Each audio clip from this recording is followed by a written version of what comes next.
CNN forced to issue correction to Trump fact check after false claim Biden admin did not spend $8 million on transgender mice. This claim needs context. CNN was forced to issue a correction Wednesday after they falsely fact-checked President Trump's claim that the federal government under former President Biden had spent $8.2 million on gender-affirming hormone treatments in mice. The funding was funneled through the National Institutes of Health, but CNN's Deirdre McPhillips clapped back at the president, saying that the experiments were only carried out on monkeys and that it amounted to a mere $500,000. Turns out she and CNN were mistaken. It was the White House that pointed that out.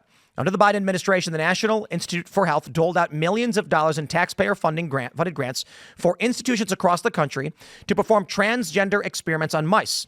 The White House said in a statement before laying out some shocking examples of egregious spending. CNN had originally reported that Trump had falsely claimed that the Department of Government Efficiency identified government spending $8 million making mice transgender. In the reporting, they had cited 3 studies. So I don't know if they have the actual image, but we also have this from Fox. CNN edits fact check saying Trump falsely claimed there were trans experiments on mice. This story was huge. It was a couple of weeks ago. We went over the story. Quote, between 2021 and 22, NIH awarded a total of $477,000 to 3 projects that involved administering feminizing hormone therapy to monkeys to understand how it may affect their immune system. The fact check continued. Transgender women are nearly 50 times more likely to be infected with HIV than other adults, blah, blah, blah. We get it. There were also numerous studies where they gave cross-sex hormones to mice. The purpose of these studies, so what CNN first did was they were like, no, Trump's wrong. Then they went, well, okay, Trump's not wrong. It's just they weren't trying to make the mice transgender. They made them transgender so that they could do different experiments, which doesn't matter because that's not what Trump said. Jimmy Kimmel, who is either as dumb as a box of rocks or as evil, sorry, rocks, perhaps both, came out and lied, claiming he meant transgenic mice. No, he didn't. They made that up. And it's a weird, clever way to manipulate stupid people who don't pay attention. They say, Jimmy Kimmel continued to roast Trump on his talk show, blah, blah, blah, saying $8 million on making mice transgender. This is real, to which Kimmel fired back, no, it's not real. You know that you hear the president of the United States say we're spending $8 million to do sex change operations on mice. You say, well, I'm sure he's exaggerating, but there must be something there. Turns out there's not. It's not real. The government spent money on transgenic mice, which are genetically modified mice they use in lab tests to study disease. It has nothing to do with being transgender other than the word. The trans part of the word, you think they know this and just ignore it, or are they so dumb they don't know how to Google? Or maybe they think we're so dumb we don't know how to Google. I don't know. Well, perhaps if Jimmy Kimmel read CNN, he'd realize Trump was meaning literally transgender mice. Well, I'm not going to blame him for not reading CNN. Most of us try to avoid it. So, you know. Even Jimmy Kimmel.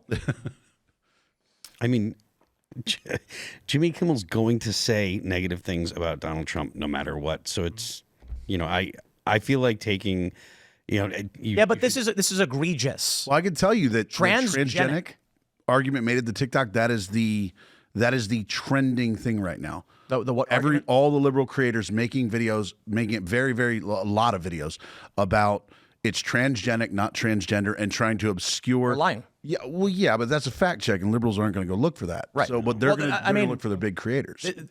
So TikTok banned me for the 800th time or whatever, and we only recently restarted the account. I hate TikTok. I think it's awful, and I only recently restarted the account because of the controversy and everything going around about the banning. I said, okay, let's play ball. Banned in 2 weeks, and they said that we don't exist in their shared reality.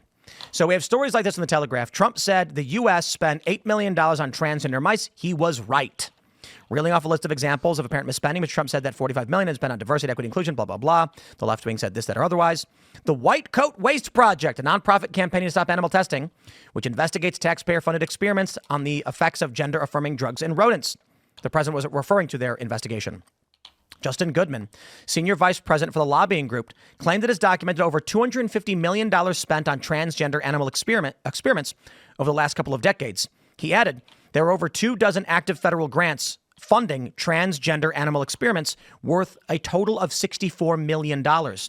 These include NIH-funded project at Duke University that allegedly received $455,000.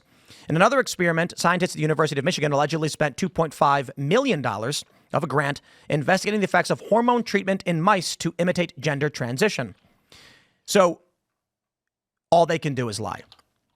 This is so shocking to the American conscience. Jimmy Kimmel probably sat down with his CIA handler, who was out of a job now and shaking and smoking 800 cigarettes, being like, just say transgenic, I guess, because Jimmy Kimmel is an evil person. And you know why he's evil? Because when his friend, Dickie Barrett, who was the host, the introductory voiceover for his show, was mandated to get the vaccine, and he said he wasn't going to do it.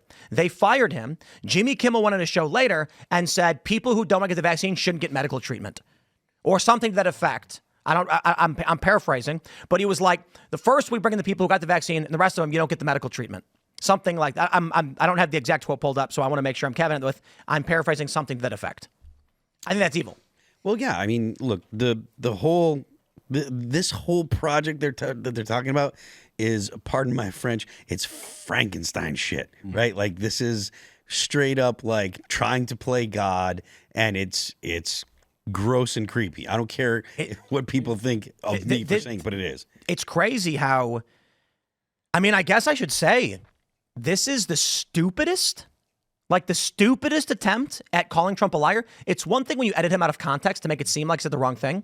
It's another thing to go, crap, they found out about the transgender mice thing. Transgenic mice thing, I mean. And then you're like, bro, come on, we're not falling for your puns.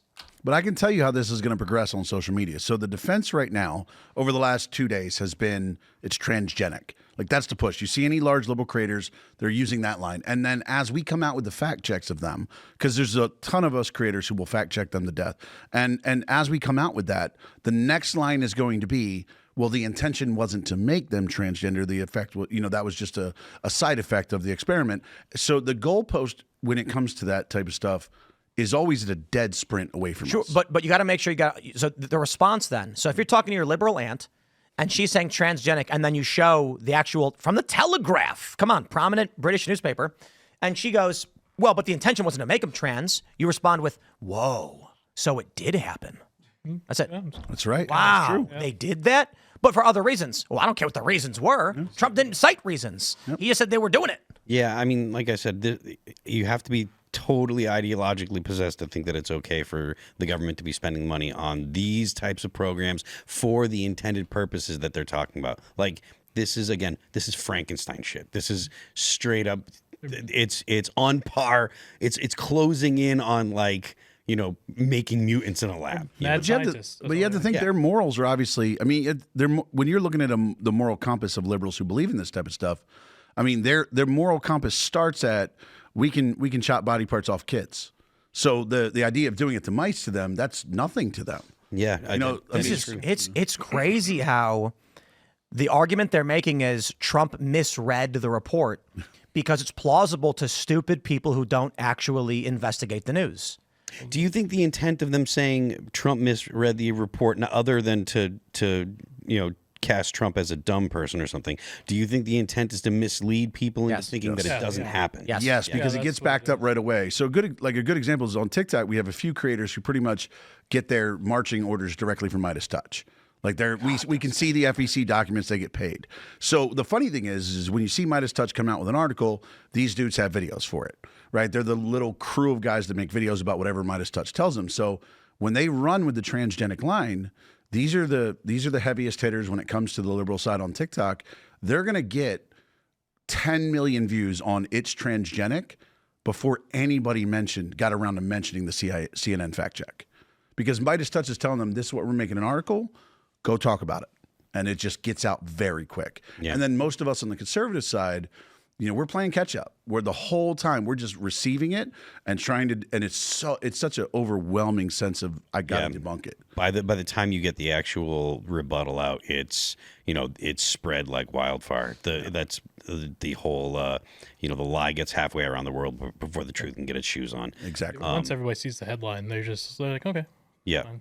Especially when you're primed to believe something, like you want to believe that Trump is the bad guy, and then someone can go ahead and feed you a line. And you're like, oh, let me get on TikTok, let me get on X, let me get on Blue Sky or whatever your platform of choice is, and spread this around.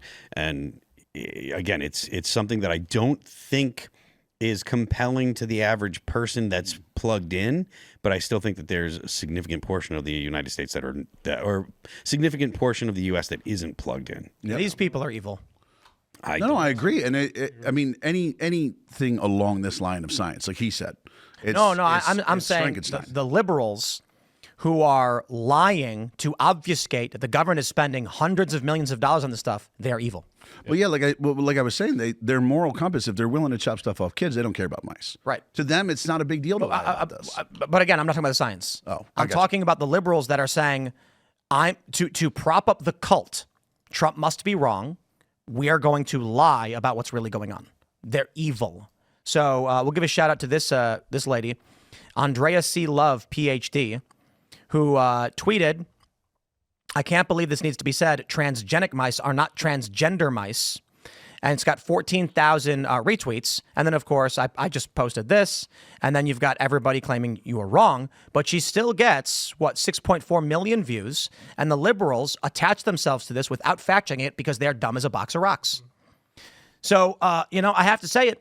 But there's a reason why when Charlie Kirk sits down with Gavin Newsom goes, yeah, you're right, I guess. Because these people don't read. Marianne Williamson told me after she came on the show, I'm paraphrasing again, it's been a long time, that she wouldn't do this ever again. And there's a reason why liberals won't do it. And it's because she said something to the effect of like, the questions you ask and things you bring up are just so outside of how we handle things or whatever. And the gist of the conversation was, simplest form, we actually showed her the proof and she could not answer these questions. Yep. For instance, when she said book bannings are bad and I grabbed one of the books because we have them all and I showed it to her, she gasped. Mm-hmm. I showed her the blowjob in the genderqueer book and she went, oh, and she was like, I don't want to look at that. And I'm like, do you think kids do? But that's exactly, I remember you saying it to her and you were like, I cannot show you this on camera because this video will get taken down. The presents I'm going to give to Bill Maher when I go on his show. So I don't think they'll ever have me on that show. What are you bringing for Gavin Newsom?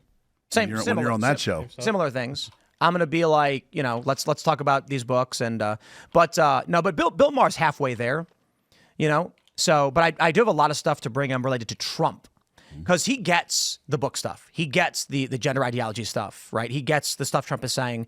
He doesn't understand the economic stuff. He doesn't understand he believes too much of the corporate lies.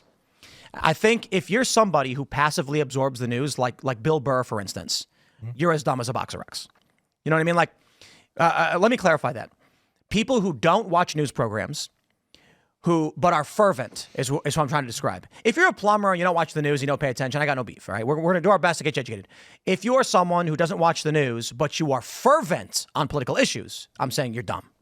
So presents abound for all of these people when I visit them. Like I'm going to give him books. I'm going to print out news reports. I'm going to hand it to him.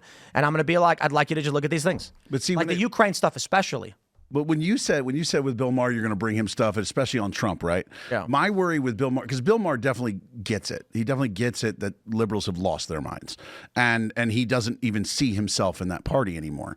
But I think when it comes to Trump, I honestly think with Bill Maher, it's like a religious hatred of a religious dislike where, like you could present a priest, say, hey, look, here's all my evidence, God isn't real. And he's still going to believe it. And I think that's how Bill Maher is with Trump, is no matter what evidence you give him, he's just going to have a hate of Donald Trump. Like, I think he's just done it so long. He's got so used to hating him. Well, Trump and him also have personal beef. Oh. So it's emotional. Like Trump insulted him or something. I can't remember what happened. Yeah. He insults a lot. But again, Donald Trump insulted some? No way. So like apparently they won't have me on the show for some reason, and that people have been trying. And then their people I talked to on the phone, and that will get you out. And then they offered me some dates, but my kid was just born, so I couldn't go. But congratulations, by the way. I appreciate it. But now apparently they've gone radio silent again, which I got to be honest, I wouldn't go on real time. It's just not going to happen. I don't respect the show. I used to watch it all the time when I was younger for a very long time. But I think Club Random would be very interesting to sit down with Bill Maher. I think the issue is, for the same reason Marianne Williamson says she can't come on a show like this, for the same reason liberals are terrified to come on Timcast IRL, is that it's a show where we literally have 30 news stories pulled up from reputable sources and we read through them. Mm-hmm. So it's like when I pull up ABC News or CBS or Fox or The Telegraph or Axios, how do they respond to a CNN article that says they're lying or wrong? They can't. So we've had the famous instance was Hunter Avallone came on the show. If you remember that guy. Oh, yeah. And I mentioned something to the effect of, Joe Biden said, if you don't fire the prosecutor, you're not going to $1 billion. And he goes, that never happened. And I was like, okay, pulled it up and said, roll tape. And we played the clip right there in front of him. And he went, oh, how can you maintain the liberal lies of your platform if you're forced to sit down and confront the facts? So these people won't come on these shows. No, they're terrified. But for some reason, conservatives are knocking on the door and won't leave me alone. They're asking every day, can we come on the show? And I'm like, we'll find time. The schedule's packed up like 2 months out. And we have to try as hard as possible to get liberals to come. And then we had, what was that? Dean Withers was his name, I think, whatever. Yeah. He agreed and then at the last minute canceled.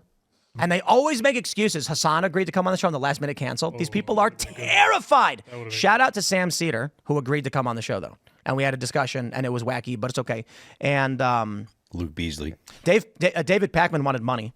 Well, Dean won't come to an environment because, I know Dean very well. Dean, Parker, Harry, they are the liberal, team for Midas Touch. So it's like when it comes to those guys, they will never. Dean needs an environment like that 30-on-1 that he did with Charlie Kirk, where he gets to fire out stuff and Fish Gallop. Well, he knows there's an end. Right. He's like, okay, I have 15 minutes to just be the most, insane version of myself.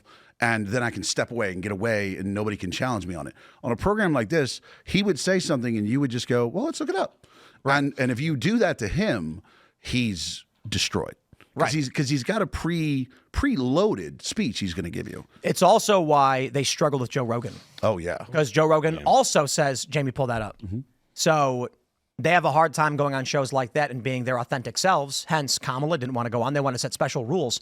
Mm-hmm. Their rule for Rogan, I believe it was, he had to go to them in their studio. Why? Because then he couldn't pull that up. Mm-hmm. They were trying to take him out of that environment. I've told all these people, by all means, I will pull up anything you tell me to pull up. And when we had on, who was it? We had a liberal on. I pulled up everything that they asked me to pull up. Luke Beasley. Yep. Yeah, he said, pull up. I pulled it up. We'll pull it up and we'll talk about it. And he got embarrassed. and then guess what? He said he would come back on the show. Now he's refusing. Is he really? Now he's refusing? Now he's refusing. The thing with people like he got Luke annihilated. People that the left, that they'll come on here, and even the fact that you'll pull stuff up, they still have a slight advantage in the fact that most of the things that you're going to pull up are going to be have a left-leaning bias. If you bring up Fox, they're going to say, well, it's Fox. And if you bring up Wikipedia, which they're going to say, oh, that's perfectly legitimate, which is completely untrue when it comes to political things. All of that stuff has a left-leaning bias. Most of your media has a left-leaning bias. So, and there's still people that won't come on when you have not just have to deal with the truth, but you have to deal with the truth that's presented in a way that is friendly to your side. So I will just do a quick clarification. The first time we tried booking Pac-Man, I was told that he requested an honorarium to appear on the show, to which we said we never pay guests. Mm-hmm. And then recently, I think a year ago, we tried getting him on again, and he said he'd try to find time, and we bounced back some dates, and it never came through. Kyle Kalinske agreed to come on numerous times and then never did. I don't blame anybody who hosts their own show, and I wouldn't ask anybody to quit their job or cancel their thing for me, so I can respect that. When Hassan Piker agreed to come on the show, he canceled because he said it was during COVID. It was at the tail end, and he was concerned about traveling. And I said, totally legit, that's fine. Sam Cedar, on the other hand, made up a fake story, and then I published the DMs proving he was lying. He eventually did come on the Culture War, and we had a conversation. Because I was just like, I'm not going to have that guy in the show. But then I said, no, let's bring him on because he was lying about me again. Mm-hmm. And the only thing they can do is pull clips out of context, lie about my views. But I think it's a mixture of they're liars and also really dumb. And that's why you have most of the prominent, as we were mentioning earlier in the show, I shouldn't say most, but many of the prominent liberal leadership have moved to Trump. So I'm talking about the donors, the industry leaders. I'm talking about RFK, Tulsi, Elon, et cetera. A lot of the big default liberals that were in industry, that were donating, that were leading the charge in what the Democrats were supposed to be doing, they're on Trump's side now, as am I. And I'm still a liberal guy. I'm not particularly conservative, but fairly moderate, left-leaning a little bit in some respects. The left right now, as I say all the time, there's left and right means one thing. If you're on the left, you don't pay attention to the news, and if you're on the right, you scrutinize the news. Yep. That's the gist of it. And it's a gradient. If you're super far left, you literally don't read the news. And if you're a liberal, you probably read a little bit. If you're a moderate, you may be reading quite a bit. And then it's funny because the Overton window of, I shouldn't call it the Overton window, but there is a column, center right, slightly moderate conservative leaning, where the highest concentration of truth knowers exist. And so you have people slightly to the left and to the right of that. So staunch, hard right conservatives are in this alignment. And then in the middle, you have like fairly moderate conservative types. And that's where we tend to have that coalition. So the more you pay attention to the move, the further right you go to a point. Yeah. And that's when it comes to like identifying with part of a party. Because like, sure, I see myself more on the conservative side now. But my thoughts were always liberal. But I just watched the Liberal Party leave me. Like, I can't believe in their positions on, anything they believe in because it's so insane to me. But also on the other side, I can look at, the right, the I'm going to get my truck wrapped in Make America Great Again. And I'm like, I don't identify with you because I think you're out of your damn mind too. So it's a balance of like, but the problem is that if you're a little on the left and you don't identify with the crazy people, you're not on the left. You're not a liberal. You're a fascist. Well, I saw this comedian he had this joke where he was like, if you go talk to people that are conservative and you're like, yo, I'm a conservative, they're like, oh yeah, come on over, hang out. And he's like, if you go talk to people that are liberals, you'd be like, oh well, I'm a liberal, and their reply is, well, we'll see. Because if you step out of line, you're going to get crucified. Mm-hmm. So it's the meme where it starts with the person on the right and the person on the left and the guy in the middle, and then slowly as each goes, it's like they get pushed. The person in the middle gets pushed further to the right by the person on the left, and they're just yelling, "You're a bigot." The person in the middle is staying in the exact same place. Yeah. Oh yeah, they're just moving left, and then they're just being like, "You're a bigot," and you're like, "What?" But again, I mean, there's no cohesive ideology on the left. But I think a wonderful example of what you were saying is like that's why I brought up Anna Kasparian. I think she's a wonderful example of somebody who lived in the liberal world. The liberal world went left, and she stayed liberal. I mean, she's still got some lefty thoughts, but Anna Kasparian deserves a lot of criticism because she played the game as hard as she could play it until she couldn't play it anymore. And the only reason she couldn't play it was because she started getting attacked by people. And so she and Cenk fell out of it, I don't believe, of their own choosing. So when they were making videos about me, like I'll tell you, look, we had Cenk Uygur on the show. I'll invite him back whenever. There was this fake story that got published in like 2018 called the Alternative Influence Network. It was a hit piece that claimed independent news creators were secretly networking with white nationalists. They connected Chris Ray Gun, who made video game and comedy sketch videos, with Richard Spencer with a direct straight line. That line, according to the report, said that they had collaborated on video work together. Chris Ray Gun never met the man. He had nothing to do with any of that. He barely was political. He doesn't make any political videos anymore. He even took down some of his political videos. Because the Young Turks had beef with Dave Rubin, they ran this story, fact, as if it was true, and in their thumbnail, my name was right in the middle. So I know Cenk Uygur. I've known him for 13, 14 years. And so I saw him at Politicon, and I was like, hey, how's it going, man? I was like, good to see you. I sent you a message about that piece. Boom, he starts screaming in my face, top of his lungs. Okay. And then I'm like, why are you yelling at me? Cameras swarm us. Everybody's filming what's going on. He screams, I'm a Trumper and blah, blah, blah. And I was like, what are you talking about? And he went nuts. He's never addressed, we've never actually addressed that issue. But Anna Kasparian went on to make a bunch of videos lying about me, calling me ugly, saying that I was like, I did a story on 5 reports that had come out saying conservatives tend to be more attractive than liberals. The thesis of these is privilege. It's literally a leftist argument. This is why I say the left has no cohesive ideology. The argument is if you grow up ugly, you are less likely to receive benefits from individuals who are courting your attention. Thus, life will be somewhat harder for you to acquire resources. You will then start to align with collectivist principles of we need to band together because life is hard. If you're attractive, tall, deep voice, chiseled, whatever, or if you're a woman who's busty and beautiful, people do nice things for you because they're trying to court your attention. Thus, you say, wow, this is easy. If I can do it, anyone can. And you start to adopt a more independent or meritocratic worldview. That's actually rooted in the left's supposed ideological argument around privilege. When I made that video, Anna Kasparian made a video saying Tim Pool is ugly and he's wrong, and they just started making fun of fat Trump supporters, despite the fact I was actually just reading the Washington Post. So then now she's having this awakening moment, and I can respect that's fine, but I think it's fair for a lot of people to recognize that Cenk and Anna played the game as long as they could until they could not do it any longer. And while it's easy to call them out, I'll give them some respect for doing the right thing now. There are a handful of others that saw the moves that were happening behind the scenes before everybody else and quit their corporate press jobs and became heterodox. And they really meant it. I'm not going to name these people, but y'all can figure it out for yourselves. Prominent people who worked at corporate press had this epiphany moment where they were like, oh, I can't believe the woke. I'm quitting. And now they're trying to gatekeep the heterodox position of liberals that are, in the Trump coalition. Thanks for checking out this clip from Timcast IRL. Make sure to watch the show live Monday through Friday at 8 p.m. Subscribe to this channel, and we will see you all there.